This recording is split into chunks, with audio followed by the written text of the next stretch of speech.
Nag-resume na ba ang activity ng Supernatural Studies Club? Kung bukas na kasi ulit ito, gusto kong sumali sa inyo. Ano ba? Narinig niyo ba ako? Ang sabi ko, gusto kong sumali sa Supernatural Studies Club. Pwede ba? Ano? Paano gagawin natin? Ano pa ba? Hindi naman tayo pwedeng tumanggi sa gustong sumali sa club. Pagagalitan tayo kapag ginawa natin yun. Wala tayong magagawa kundi tanggapin siya. Siya nga pala, anong research ang ginagawa ng Supernatural Studies Club ngayon? Ang totoo niyan, ngayon pa lang kami uli nagpaplano eh.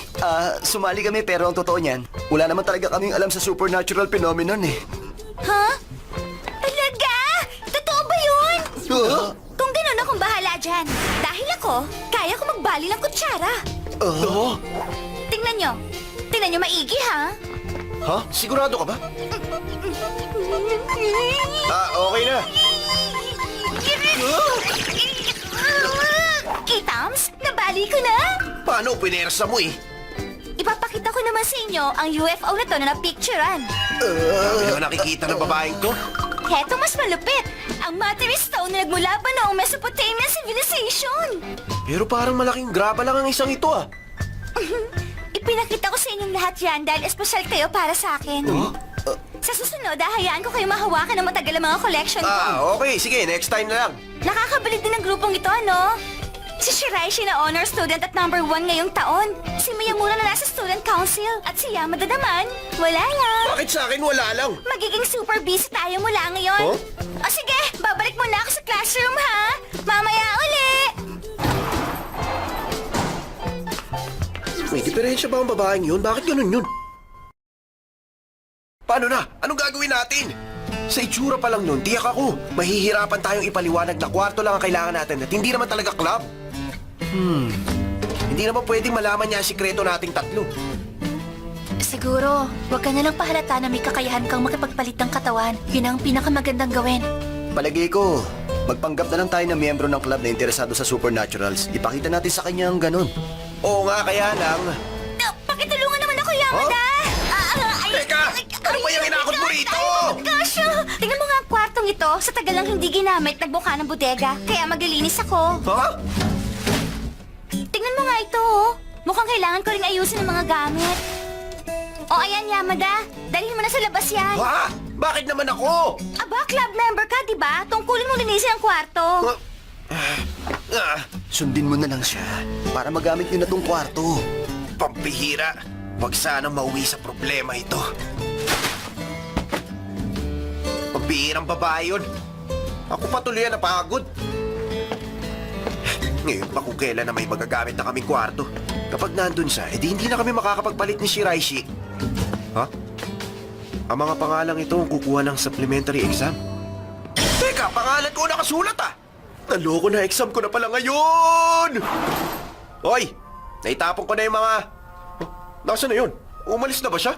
Umalis na. Pero nakita ko kanina naglilinis lang siya dyan. No, ganun ba? Mabuti naman. Sabi ni, hindi naman magtatagal dito yung babaeng yun. Marami-rami kaming pagkakataon para magpalit ng katawan. Huh? Gusto mo magpalit tayo kasi exam mo ngayon, no? Oo, Okay sana. lang sa akin, walang problema. Oh, talaga? Oo nga. At saka isa pa, matagal-tagal na rin nating hindi yan ginagawa. Talaga? Eh di ayos. Ha? Tara na. Sige.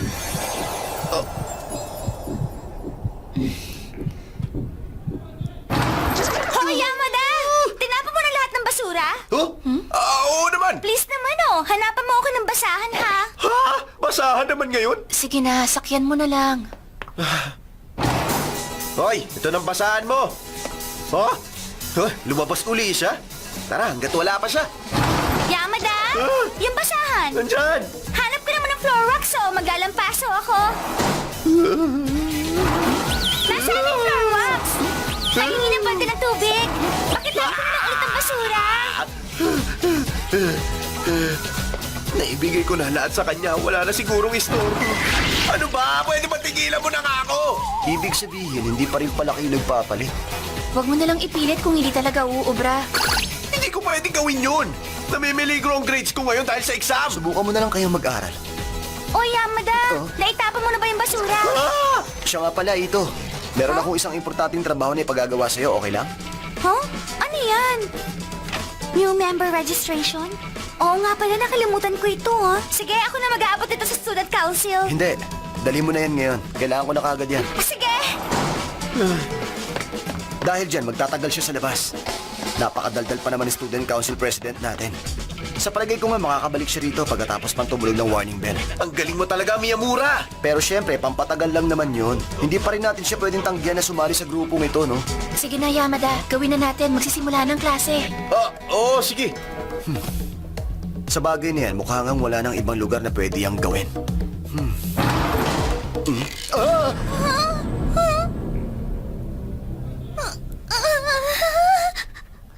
Oh? Oh, Kadiri kayo! naloko na. Bakit nandito ka na? Nasaan ang registration? Nagpunta ako, pero nakalak ang office ng student council. Ano? Kaya pala hindi magandang pakiramdam ko. Parang wala ni isa sa inyo ang interesado sa supernatural. Walang nag-iisip sa inyo ng activity. Ito palang dahilan. Ang saya ko pa naman. Dahil nandito ako. Teka, sandali lang! Ganito kasi! Magbabayad kayo. Pagbabayaran ko kayong lahat. Magbabayad kayong lahat sa ginawa niyo! Teka, ano ba?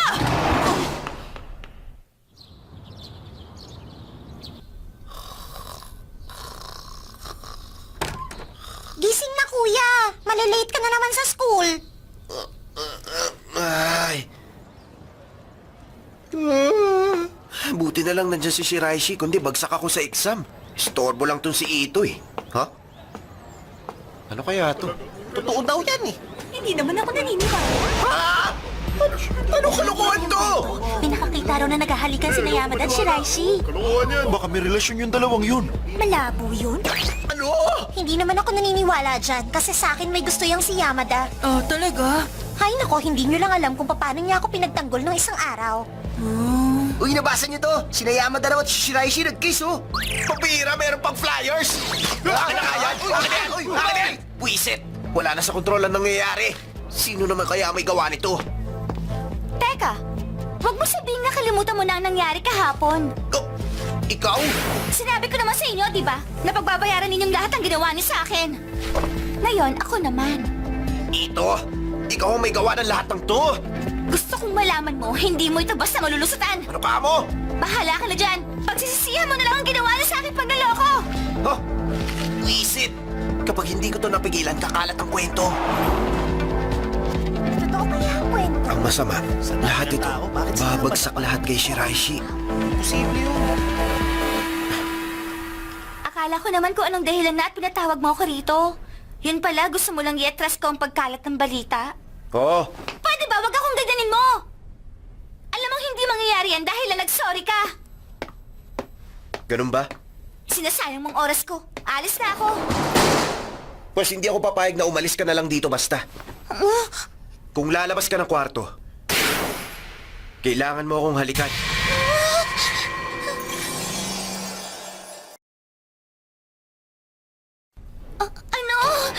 Ano? Anong ibig mo sabihin? Halikan ka? Nababalik ko na talaga, ano? Para ano? Huwag ka lalapit! Kahit ipilit mo, hindi mo ako pwedeng halikan! Huwag ka lalapit! Bastos! Huwag! Huwag! Lumayo ka sa akin! Huwag!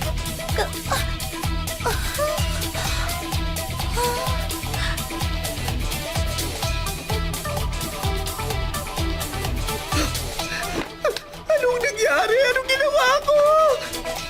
Huh? Ano nangyari sa akin? Pasensya ka na dito. Wala na akong ibang paraan kundi gawin to.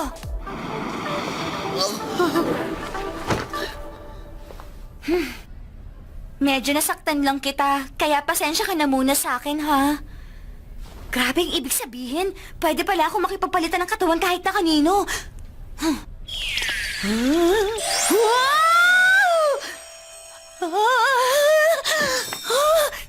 Pagkakataon ko na para bawiin ang kwento gamit ang katawan na ito. Ha? Yung halikan ni Yamada at Shiraishi? Maniwala kayo! Oo nga, nga, sinabi ko yung kanina, pero ang totoo, niloko ko lang kayong lahat sa kwentong yun. Oo nga, narinig ko yung kanina. Oo, narinig namin yun. Oo, kaya nga. Ang sinasabi ko, chismis lang yun. Hindi yung totoo. Maniwala kayo sa akin. Oo nga, alam kong hindi totoo yun. Huh? Chismis? Oo, hindi totoo yun. Ah, oo na, sige. Okay, sabi mo eh. Hindi ako makapaniwala. Akala ko sobrang kumalat na yung balita tungkol sa amin. Oh, ayun siya. Kilala nila si Shiraishi. Kakausapin ko sila. Ah, yung chismis na kinalat mo kaninang umaga? Oo, yun nga. Ang totoo niyan, namalikwatan lang pala ako noon. Sorry. Saka wala naman talaga relasyon ng dalawang yun eh. Promise. Kaya wag yung iiwasan sa Shiraishi mula ngayon. Okay lang? Ano ba tinatawa-tawa niyo dyan? Hay, ano ka ba naman? Huwag kang mag-alala. Alam na ng lahat yan. Huh?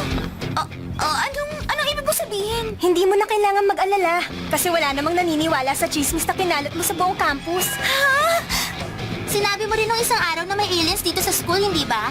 Maniwala ka sa akin. Wala naman talagang naniniwala sa'yo. Uy, teka, sadali lang. At kung palagi kang ganyan, asahan mo na wala nang makikinig sa'yo kahit kailan. Anak ng bako. Bakit nakipagpalit pa ako ng katawan sa kanya? Tama na to. Kailangan ko na magbalik anyo. Ano? Shiraishi! Miyamura! May problema! Ito?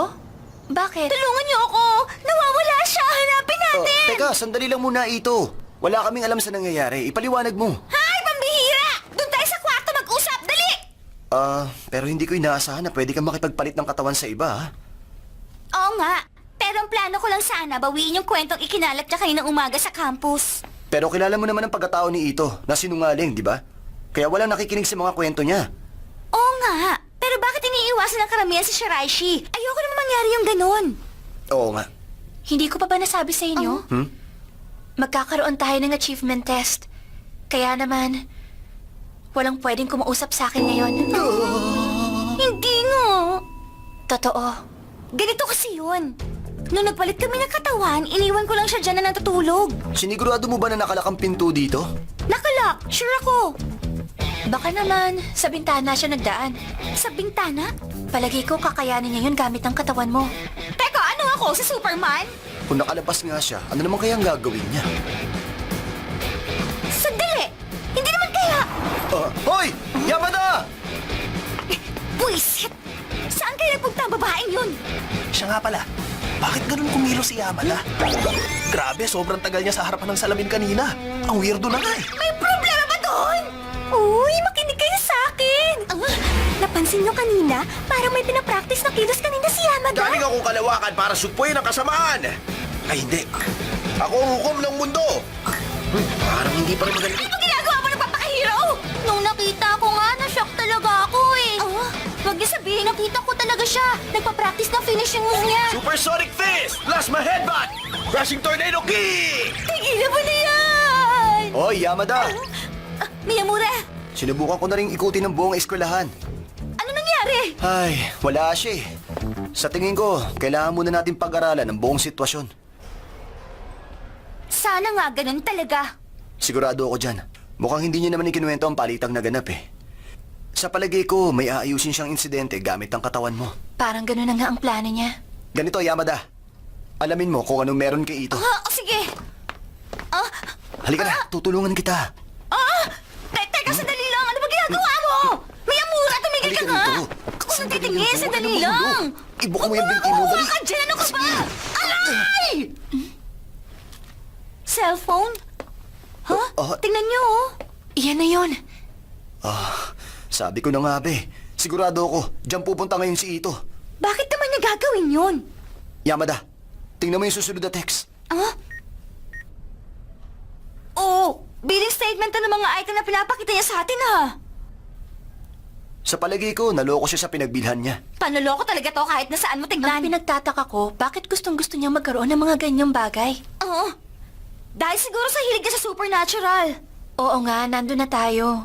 Pero di ba parang may mali? Ha?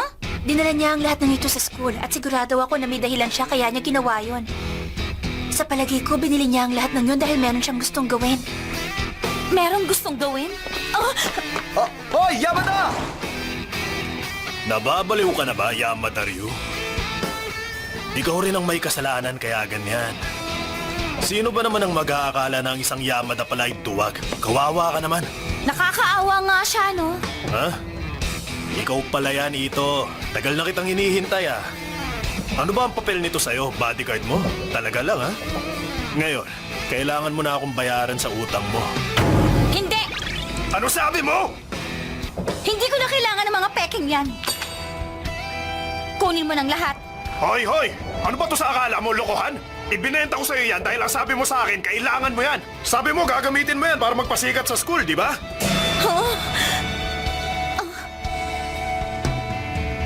Wala na kasing naniniwala sa kanya. Dahil ang alam lang lahat, sinungaling siya. Halika rito! Hindi mo ba kami kilala, ha? Ngayon makikilala mo na kami. Ilagay mo dyan sa kukote mo na nakakompromiso ka sa amin. Dadalhin mo na yan sa susunod, maliwanag? Ganyan pala kayo. Pumapatol sa babaeng walang laban. Naturingan pa man din kayo mga lalaki. Aba, anong sabi mo? Hoy! Ano bang ginagawa niyong dalawa? Hetong bayad ko, tanggapin mo! Crashing tornado kick! Aray ko! Aray ko! Ha? Takbo na! Saan ba?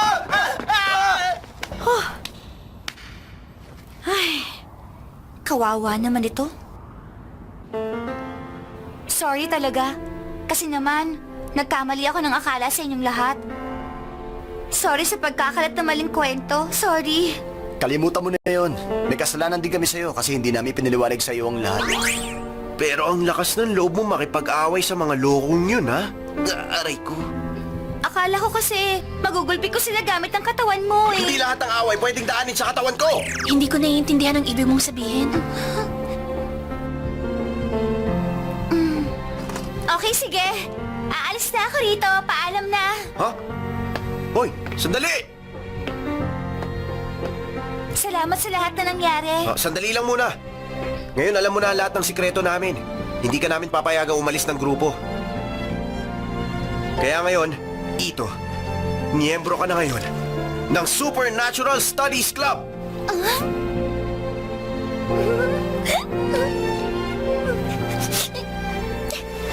At dahil wala na akong choice, tatanggapin kong alok mo sa akin. Eh di wow! Utang na loob ko pa? Ano? Ba't nagmamahanga ka pa? Nagpapalak sa Lakas na akin. loob mo ah! Okay, Yamada. Meron akong gustong ipagawa sa'yo ngayon. Ha? At dahil ayaw mo na nagugulat tulad dito, Bakit mo ako tinulak? Anong problema mo? Huh? successful ang switch ninyo ni Aurora. Very good. Sa susunod, pwede bang magsabi ka? Hindi naman mahirap yun, di ba? Sabihin mo na lang pag tapos na. Hindi ka man lang magagalit! Ngayon naman, subukan niyo makipagpalit mula sa katawan na yan. Game! Pwede ba makinig ka muna sa akin? Sandali Ayos, lang! Yamada! Ngayon naman, dito ka sa akin mga bisig. Naku, tigilan mo nga ako! Umayos ka! Oh, ano bang problema? Sinusubukan lang naman natin ating kakayahan. Okay, Yamada. Para ito sa kapakanan ng ating club, kaya galingan mo, ha?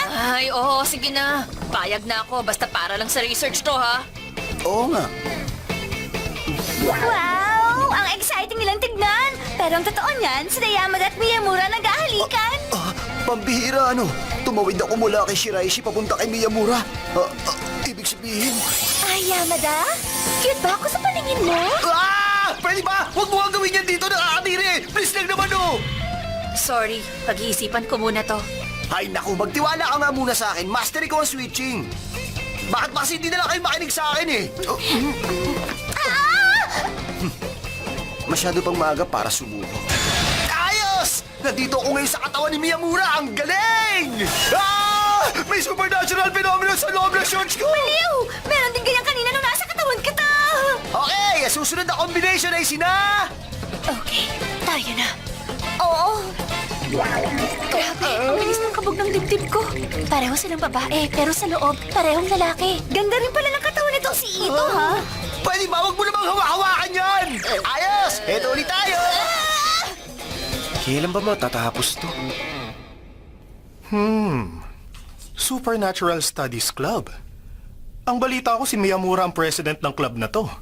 Oo, parang ganun na nga. At ito pa ang balita. Ang problem child ng 2B na si Yamada sumali rin. Ah, talaga? Malamang busy ngayon si Miyamura sa paghahanap sa atin. Kaya nga kailangan mong magbantay palagi. Hindi ba, Nene? Alam ko ang dapat kong gawin.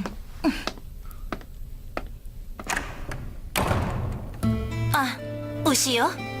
Anong problema, Odagiri? Ba't ganyan ang itsura mo? Ang presidente. Binabantayan si Miyamura. Nagtataka naman ako, kailan pa siya nagkaroon ng interes sa Supernatural Studies Club? Pero okay lang naman. Dahil hindi naman si Miyamura ang susunod na presidente. Dahil ako yon. Oo nga. Bagay sa'yo. Halika na, Ushio. Tara. Sadyang napakaraming pwedeng maging presidente, ano? Oo naman, sinabi mo pa. Pero kailangan kong obserbahan silang lahat. Gusto kong malaman kung paano sila haharap sa second-year problem child. Na kailanman, hindi naging bagay sa ating paaralan.